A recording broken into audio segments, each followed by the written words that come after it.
നമസ്കാരം. ഞാൻ ഒരു വ്ളോഗ് ചെയ്യണം എന്ന് വിചാരിച്ചിട്ട് കുറച്ച് ദിവസമായി അതിനൊരു മോട്ടിവേഷൻ കിട്ടാതെ ഇരിക്കുമ്പോഴാണ് ഇന്ന് തികച്ചും അൺഎക്സ്പെക്റ്റഡായിട്ട് DC എന്ന് പറയുന്നൊരു തമിഴ് ഫിലിം കണ്ടത്. ഞാൻ അതിനെ പറ്റി കുറച്ച് റിവ്യൂസ് വായിച്ചിട്ടും ഒരു യൂഷ്വൽ വയലൻറ്റ് ഫിലിം എന്ന് വിചാരിച്ചിട്ടാണ് കാണാൻ പോയത്.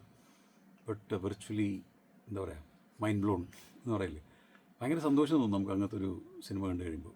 എനിക്ക് പെട്ടെന്ന് ഓർമ്മ വന്നത്, ഞാൻ പഠിത്തമെല്ലാം കഴിഞ്ഞ് ട്രിവാൻഡ്രം കൃപയിൽ വെച്ചിട്ട് സത്യ എന്ന് പറയുന്ന സിനിമ കണ്ടത് എനിക്ക് ഓർമ്മയുണ്ട്. അപ്പോൾ ആ സിനിമ കണ്ടു കഴിഞ്ഞ് ഞാൻ തിയേറ്ററിൽ നിന്ന് ഇറങ്ങി ട്രിവാൻഡ്രം സിറ്റി കൂടെ ഇങ്ങനെ നടന്നതൊക്കെ എനിക്ക് ഓർമ്മയുണ്ട്. ബിക്കോസ് ഐ വാസ് തിങ്കിങ്, എന്താ പറയുക, ഈ മീഡിയത്തിൽ നമുക്ക് കൈവയ്ക്കാനെങ്കിലും പറ്റുമോ എന്ന രീതിയിലൊക്കെ ആ സിനിമ നമ്മൾ ചിന്തിപ്പിച്ചു. അപ്പോൾ ഇന്ന് DC കണ്ടിട്ട് ആ സിനിമേനെ ആണ് വീണ്ടും ഓർമ്മ വന്നത്. അപ്പോൾ അതിന് ഭയങ്കര ഒരു മോട്ടിവേറ്റിംഗ് സംഭവമായിപ്പോയി. അപ്പോൾ അതുകൊണ്ട് തന്നെ ധൈര്യപൂർവ്വം ഇതൊന്ന് അറ്റംപ്റ്റ് ചെയ്യാം എന്ന് വിചാരിച്ചു. അപ്പോൾ ഞാൻ വ്ളോഗ് ചെയ്യുമ്പോൾ ഞാൻ ആക്ച്വലി പറയാൻ ഉദ്ദേശിച്ചത് എൻ്റെ ഒരു സുഹൃത്തിനെ പറ്റിയിട്ടാണ്. സുനിൽ എന്നാണ് പുള്ളിയുടെ പേര്. എൻ്റെ കൂടെ കോതമംഗലത്ത് എഞ്ചിനീയറിംഗ് പഠിച്ച ആളാണ് സുനിൽ. അപ്പോൾ ആൾ കുറച്ച് പ്രത്യേകതയുള്ള ആളാണ്. പുള്ളി പഠിച്ചുകൊണ്ടിരുന്ന സമയത്ത് തന്നെ പുള്ളി പറയുമായിരുന്നു, എന്താണ്, being employed is over rated എന്ന് പറഞ്ഞിരുന്ന ഒരാളാണ് സുനിൽ. അപ്പം സുനിൽ അതുപോലെ തന്നെ അവൻ കാര്യമായിട്ട് ജോലി ചെയ്തില്ല. അവൻ അവൻ്റെതായ രീതിയിൽ കുറച്ച് കാര്യങ്ങൾ ചെയ്തു. ഇതെല്ലാം ചെയ്ത് ഞാൻ അവനെക്കുറിച്ച് കേൾക്കുന്നവർ, ഞാൻ സിനിമയും മറ്റു കാര്യങ്ങളൊക്കെ ആയിട്ട് പോയി. ഞാൻ അവനെക്കുറിച്ച് കേൾക്കുന്നത് അവൻ ജോലിയിൽ ഉപേക്ഷിച്ച് റിട്ടയർ ചെയ്തിട്ട് കറങ്ങി നടക്കുകയാണെന്നാണ് ഞാൻ അവനെക്കുറിച്ച് കേട്ടത്. അപ്പം അങ്ങനെയുള്ള ആളുകൾ നമ്മൾ അധികം കണ്ടിട്ടില്ലല്ലോ. അപ്പോൾ അതുകൊണ്ട് തന്നെ എനിക്ക് അന്ന് നമ്മൾ ഒരു തിരക്കുകളിലുമായിരുന്നു. അന്ന് അതിനെപ്പറ്റി കൂടുതൽ നമുക്ക് ആലോചിക്കാൻ സമയം കിട്ടിയില്ല എന്നുള്ളതാണ് സത്യം. അപ്പോൾ ഇതെല്ലാം കഴിഞ്ഞ് ഞാൻ കുറേ കാലത്തിന് ശേഷം 2024 ഞാൻ ജയഗണേഷെല്ലാം കഴിഞ്ഞ സമയത്ത് ഞങ്ങൾ കോതമംഗലത്ത് തന്നെ ഒരു ഗെറ്റ് ടുഗദറിന് കുറേ ഫ്രണ്ട്സ് കൂടിയപ്പോഴാണ് ഇദ്ദേഹത്തിനെ വീണ്ടും കാണുന്നത്. അന്നാണ് അവൻ എനിക്ക് റിട്ടയർമെൻറ്റ് എന്ന് അവൻ ഉദ്ദേശിക്കുന്നത് എന്താണെന്ന് എനിക്ക് പറഞ്ഞ് മനസ്സിലാക്കി തന്നത്. നമ്മൾ പൊതുവേ വിചാരിക്കുന്നത്, ഇപ്പോൾ എൻ്റെ അച്ഛനും അമ്മയും റിട്ടയർ ചെയ്ത ആൾക്കാരാണ്, സർക്കാർ ഉദ്യോഗസ്ഥരായിരുന്നു. അപ്പോൾ നമ്മളൊരു പൊതുവായി നമ്മൾ ചെയ്യുന്നൊരു ജോലിയിൽ നിന്ന് വിരമിക്കുക എന്നുള്ളതിനെയാണല്ലോ നമ്മൾ റിട്ടയർമെൻറ്റ് ഉദ്ദേശിക്കുന്നത്. അപ്പോഴാണ് ഇവൻ എന്നോട് FIRE എന്ന് പറയുന്നിട്ടുള്ള ഫയർ എന്ന് പറഞ്ഞൊരു കോൺസെപ്റ്റ് എനിക്ക് പറഞ്ഞു തരുന്നത്. അതായത് ഫിനാൻഷ്യൽ ഇൻഡിപെൻഡൻസ് റിട്ടയർ ഏർലി എന്നാണ് ഫയറിൻ്റെ ഫുൾ ഫോം. അപ്പോൾ അവൻ എക്സാക്ട്ലി ചെയ്തത് അതാണ്. ബിക്കോസ് അവനെന്നും അറിയാമായിരുന്നു. അപ്പോൾ അവൻ ബേസിക്കലി ചെയ്തത്, അവൻ ഒരു 40 വയസ്സ് വരെ അവന് അത്ര ഇഷ്ടമില്ലാത്ത ജോലി അവൻ ചെയ്തുകൊണ്ടിരുന്നു. അപ്പോൾ ആ ജോലി ചെയ്തപ്പോൾ അതിൽ നിന്ന് കിട്ടുന്ന പണം അവൻ കൃത്യമായി ഇൻവെസ്റ്റ് ചെയ്തു. ഇങ്ങനൊരു റിട്ടയർമെൻറ്റ് പ്ലാൻ അവൻ്റെ മനസ്സിലുണ്ടായിരുന്നു. 40-ാം വയസ്സിൽ കൃത്യം അവൻ ജോലി രാജിവെച്ചു. അപ്പോൾ അതിന് ശേഷം അവൻ ചെയ്തത്, അവൻ വെറുതെ ഇരിക്കുക എന്നുള്ളതല്ല, അവൻ വളരെ ആക്റ്റീവായിട്ട് അവന് ഇഷ്ടമുള്ള കാര്യങ്ങൾ കൂടുതൽ ഇഷ്ടത്തോടെ ചെയ്യുക എന്നുള്ളതിനെയാണ് അവൻ റിട്ടയർമെൻറ്റ് ഉദ്ദേശിച്ചത്.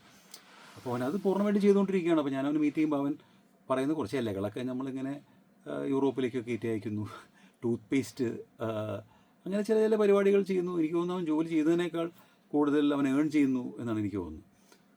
അന്നാണ് ആ കോൺസെപ്റ്റ് എനിക്ക് അവൻ ആദ്യമായിട്ട് പറഞ്ഞത്. അപ്പോഴാണ് ഞാനും അതിനെക്കുറിച്ച് ആക്ച്വലി സീരിയസ് ആയിട്ട് ആലോചിക്കാൻ തുടങ്ങി. എനിക്ക് തോന്നുന്നു ഞാൻ റിട്ടയർമെൻറ്റിനെ കുറിച്ച്, സിനിമയിൽ നിന്ന് റിട്ടയർമെൻറ്റിനെ കുറിച്ച് ആദ്യമായിട്ട് പബ്ലിക്കലി സംസാരിച്ചിട്ടുള്ളത് 2018 ഞാൻ മേരിക്കുട്ടി റിലീസ് ചെയ്തതിന് ശേഷം ഏഷ്യനെറ്റിൻ്റെയോ ഏതൊരു ഇൻ്റർവ്യൂവിലാണ്. ബിക്കോസ് അത് 10ാമത്തെ സിനിമയായിരുന്നു. അപ്പോൾ എനിക്ക് തോന്നി അതൊരു നല്ല നമ്പറാണ്. ബിക്കോസ് നമ്മളൊരു 10 വർഷം സോഫ്റ്റ്വെയറിൽ ജോലി ചെയ്തു, അത് കഴിഞ്ഞൊരു 10 വർഷം സിനിമയിൽ ജോലി ചെയ്തു. സോ ഇറ്റ് വാസ് പിന്നെ അപ്പം ഒരു നല്ല നമ്പറാണ്. നമ്മൾ കുറേ ഇഷ്ടമുള്ള സിനിമകളൊക്കെ ചെയ്തു. അപ്പോൾ ഇനി മറ്റെന്തെങ്കിലും ചെയ്യാം എന്ന് അത്ര സീരിയസ് ആയിട്ടാണോ ഞാൻ പറഞ്ഞതെന്ന് എനിക്ക് സംശയമുണ്ട് അന്ന്. പക്ഷേ that was in the back of mind എന്നുള്ളത് വേണമെങ്കിൽ പറയാം. അപ്പോൾ അതിനുശേഷവും നമ്മൾ സിനിമകൾ ചെയ്തു. അപ്പോൾ ഇവനിത് പറഞ്ഞു കഴിഞ്ഞപ്പോഴാണ് ഞാൻ സത്യത്തിൽ അതിനെക്കുറിച്ച് വളരെ സീരിയസ് ആയിട്ട് ആലോചിക്കാൻ തുടങ്ങിയത്. അപ്പോൾ ആ സമയത്തെന്ന് പറഞ്ഞാൽ, അപ്പോൾ ജയഗണേഷ് റിലീസ് ചെയ്ത് കഴിഞ്ഞിരുന്നു. അപ്പോൾ ഇമ്മീഡിയറ്റ്ലി എന്തായാലും വേറൊരു സിനിമ ചെയ്യേണ്ട ഉടനെ എന്നൊരു തീരുമാനം ഉണ്ടായിരുന്നു. That is purely because of നമ്മളുടെ ഇവിടുത്തെ ഇപ്പോൾ കറണ്ട് ഒരു മാർക്കറ്റ് സിറ്റുവേഷനും ഒരു ബിസിനസ് ഇൻസ്റ്റെബിലിറ്റിയും ഒക്കെ കാരണം. അതുകൊണ്ട് നമ്മൾ കുറച്ച് പഴയ സിവിൽ എഞ്ചിനീയറിംഗ് ഒക്കെ പൊടി തട്ടിയെടുത്ത് നമ്മളുടെ ഒരു കൺസ്ട്രക്ഷൻ, നമ്മളൊന്ന് രണ്ട് കമേഴ്ഷ്യൽ പ്ലോട്ട്സ് ഒക്കെ ഉണ്ടായിരുന്നു.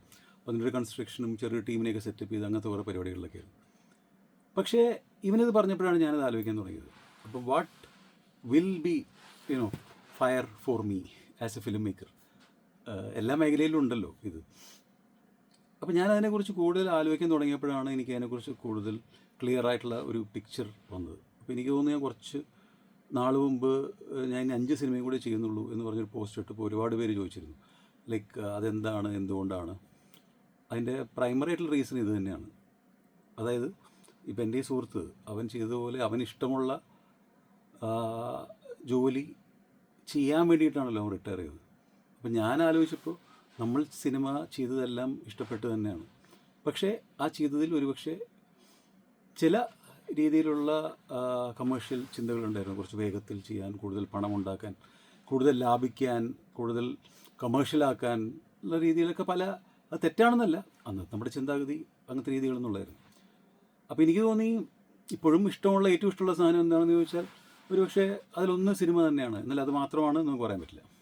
അപ്പോൾ ആ സിനിമയെ തന്നെ നമ്മൾ മുമ്പ് ചെയ്തതിനേക്കാൾ കുറച്ചുകൂടെ രസകരമായിട്ട് എങ്ങനെ ചെയ്യാം, കുറച്ചും കൂടെ ഇൻട്രസ്റ്റിംഗ് ആയിട്ട് എങ്ങനെ ചെയ്യാം. കാരണം അതിൽ നിന്ന് നമ്മൾ ആദ്യം പണം എന്ന് പറഞ്ഞ ഇക്വേഷൻ എടുത്ത് മാറ്റുകയാണ്.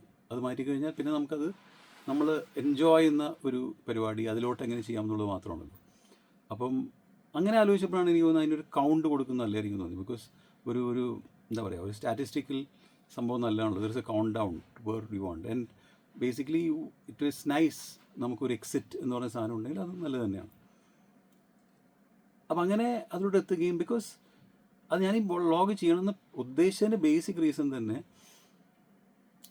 അത് ഭയങ്കര ബ്യൂട്ടിഫുൾ ആയിട്ടുള്ള എക്സ്പീരിയൻസ് ആയിരുന്നു എന്ന് പറയാനാണ്. ബിക്കോസ് എനിക്ക് തോന്നുന്നു നമ്മളൊരു എന്തെങ്കിലും ലൈഫിൽ ചെയ്യണമെന്ന് ആഗ്രഹിക്കുന്ന ഒരു സമയമുണ്ടല്ലോ, അതൊരു 12-13 വയസ്സൊക്കെ മുതലായിരിക്കും. അന്ന് മുതൽ ഞാൻ ആലോചിച്ചിട്ടുള്ള സിനിമ മാത്രമാണ്. അന്ന് എഴുതുക എന്നുള്ളതാണ്. പിന്നീട് സംവിധാനം, നിർമ്മാണം, വിതരണം, അങ്ങനെ പല വഴിക്ക് പോയെങ്കിലും ബേസിക് നമ്മുടെ പ്രയോറിറ്റി അത് തന്നെയാണ്. എനിക്ക് തോന്നുന്നു കഴിഞ്ഞ ഒരു വർഷമാണ് ഞാൻ സിനിമയെക്കുറിച്ച് ചിന്തിക്കാതെ ഇരുന്നൊരു വർഷം കഴിഞ്ഞ വർഷമാണ്. അത് ഭയങ്കര ബ്യൂട്ടിഫുള്ളായിരുന്നാണ് എൻ്റെ അനുഭവം. കാരണം നമ്മളതിനെ ചേസ് ചെയ്യുന്നില്ലായിരുന്നു എന്നുള്ളതാണ്. അപ്പോൾ കുറച്ചുകൂടി നമുക്കൊരു ആസ്വാദകൻ എന്ന രീതിയിൽ നമുക്ക് മറ്റ് സിനിമകൾ അപ്രീഷിയേറ്റ് ചെയ്യുന്നു, കൂടുതലായിട്ട് കാണാനും സാധിക്കുന്നു, കൂടുതൽ ചിന്തിക്കാൻ പറ്റുന്നു, നമുക്ക് ചെയ്യാവുന്ന മറ്റു കാര്യങ്ങൾ എന്താണെന്ന് ആലോചിക്കാൻ പറ്റുന്നു. 2 പുസ്തകങ്ങൾ ഞാൻ എഴുതി, അത് പബ്ലിഷ് ചെയ്തില്ല കാരണം അതിൻ്റെ ക്വാളിറ്റി ചെക്കും എല്ലാം ചെയ്തിട്ട് വേണം ചെയ്യാൻ. അതുപോലെ പല കാര്യങ്ങൾ നമുക്ക് ചെയ്യാൻ സാധിച്ചു. അപ്പോൾ എനിക്ക് തോന്നുന്നു ഇതൊരു ഭയങ്കര രസമുള്ളൊരു തിരിച്ചറിവായിട്ടാണ് എനിക്ക് തോന്നുന്നത്. And I wanted to share it with you all. Because ഇത് 2 തരത്തിലുള്ള ആൾക്കാർ കാണും. ഇപ്പം ജോലി ചെയ്ത് തുടങ്ങുന്ന ആൾക്കാരാണെങ്കിൽ ഡെഫിനറ്റ്ലി ഇപ്പോൾ ഈ എൻ്റെ ഈ സുഹൃത്ത് ചെയ്ത പോലെ ഈ ഒരു പ്ലാൻ അവർക്ക് ഉണ്ടായിരിക്കുന്നത് വളരെ നല്ലതാണെന്നാണ് എനിക്ക് തോന്നുന്നത്. ബിക്കോസ് ഇപ്പം നമുക്കൊക്കെ ഉണ്ടായിരുന്നു, അല്ലെങ്കിൽ ഇപ്പം എൻ്റെ വൈഫൊക്കെ ഇപ്പോഴും IT ജോലി ചെയ്തുകൊണ്ടിരിക്കുകയാണ്. അപ്പോൾ അത്രയും ലോങ് ആയിട്ടുള്ളൊരു കരിയർ ഇനി ഇവർക്ക് കിട്ടും എന്ന് തോന്നുന്നില്ല. അപ്പം ആ ഉള്ള സമയത്ത് നമ്മളത് പ്രോപ്പർലി ലൈഫ് എൻജോയ് ചെയ്യുക, അതിൻ്റെ കൂടെ തന്നെ ഡിഫറെൻറ്റ് ഇൻവെസ്റ്റ്മെൻറ്റ് മെത്തഡോളജീസ് മനസ്സിലാക്കുക, ഇൻവെസ്റ്റ് ചെയ്യുക, and when the time is right retire into what you actually want to do.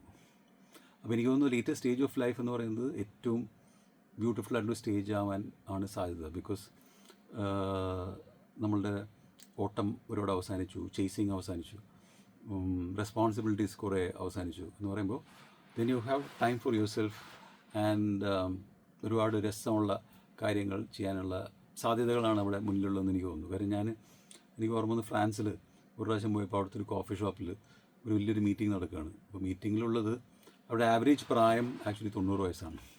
അപ്പോൾ റിട്ടയർഡ് പ്രൊഫസേഴ്സ് എക്സെട്ര അവരൊക്കെ വന്നിരുന്നു. അപ്പോഴും വീൽ ചെയറിലൊക്കെയാണ് വരുന്നത്. വന്നിട്ട് they are still contributing in what ever capacity